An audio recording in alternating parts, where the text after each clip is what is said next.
Hello everyone, आप सभी का आपके अपने चैनल में स्वागत है। तो आज मैं बरसात वाली सब्जियों के कुछ बीजों को मैंने लगाया था।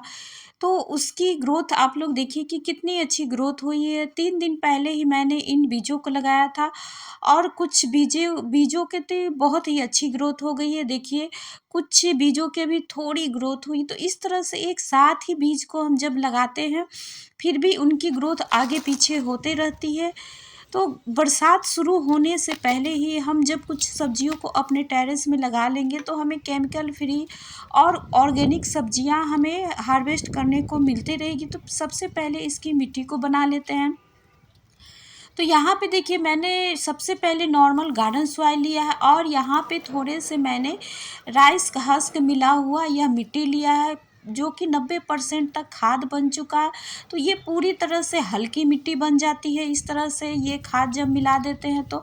और मैंने थोड़े से वर्मी कंपोस्ट को मिलाया है और यहाँ पे देखिए 1 चम्मच के करीब मैंने यहाँ पे फंगीसाइड को मिलाया। तो इस तरह से मिट्टी बहुत ही हेल्दी बन जाती है। जब मिट्टी में कोई फंगस भी होंगे तो वो ख़त्म हो जाएंगे।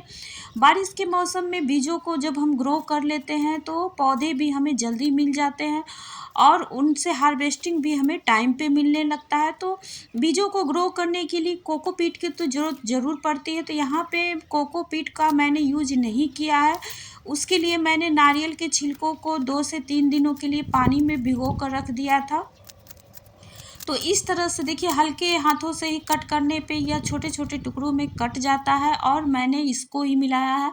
मैं अपने टेरेस में मिट्टी को बनाती हूँ तो या तो पानी वाले नारियल का भी यूज करती हूँ और इस तरह के नारियल का छिलके का भी बहुत ही ज़्यादा यूज करती हूँ, क्योंकि कोकोपीट बहुत ही महंगी मिलती है और बहुत ही अच्छी नहीं मिल पाती है। इसलिए मैं नारियल के छिलके का भी हमेशा यूज करते रहती हूँ और कोकोपीट जब अच्छी मिल जाती है तो मैं उसका भी यूज करती हूँ।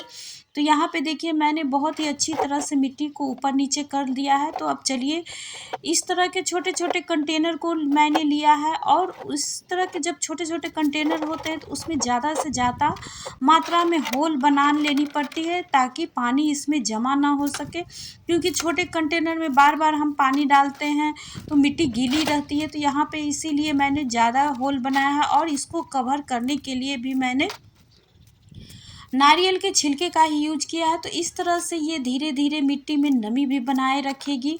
वैसे तो मैंने मिट्टी में भी नारियल के छिलके को डाला है। तो यहाँ पे देखिए, मैं जो मिट्टी मैंने बनाया था उसी को मैंने इस डब्बे में भर दिया है और अच्छी तरह से हल्के हल्के हाथों से मैंने दबाते हुए देखिए सभी डब्बों में इस तरह की मिट्टी को भर दिया है। तो बहुत ही अच्छी तरह से आप बरसात में लौकी, करेला, भिंडी, तुरई, पालक, धनिया, लौंग, बीन्स, बहुत सारी सब्जियां हैं, जब उनको आप उगा लेंगे तो आपको केमिकल फ्री अपने ही टेरेस में सब्जियां मिलते रहेगी।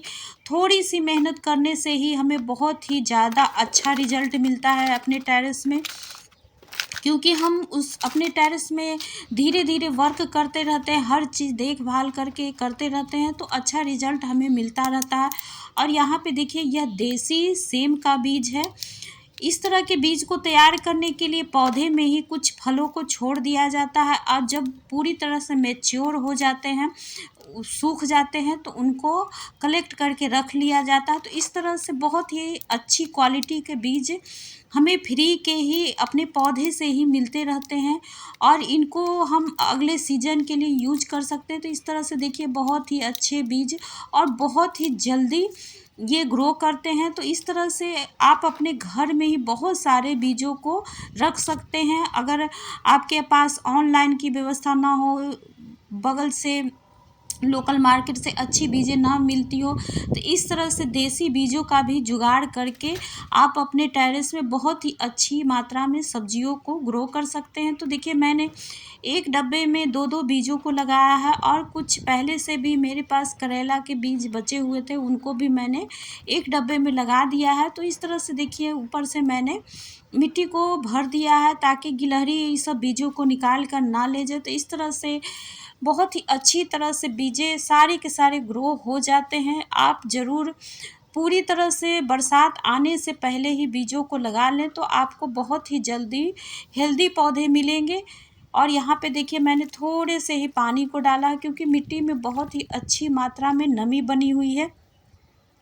और इनको अभी जब तक इनमें बीज अंकुरित नहीं होगा तो 1 से 2 दिनों के लिए मैं छाया में ही रखूँगी। लेकिन बीज तो बहुत ही जल्दी 3 दिनों में ही निकल गए थे, फिर मैंने इसको धूप में भी रख दिया था। तो इस बात का ज़रूर ध्यान रखें, और आप सभी का बहुत-बहुत धन्यवाद।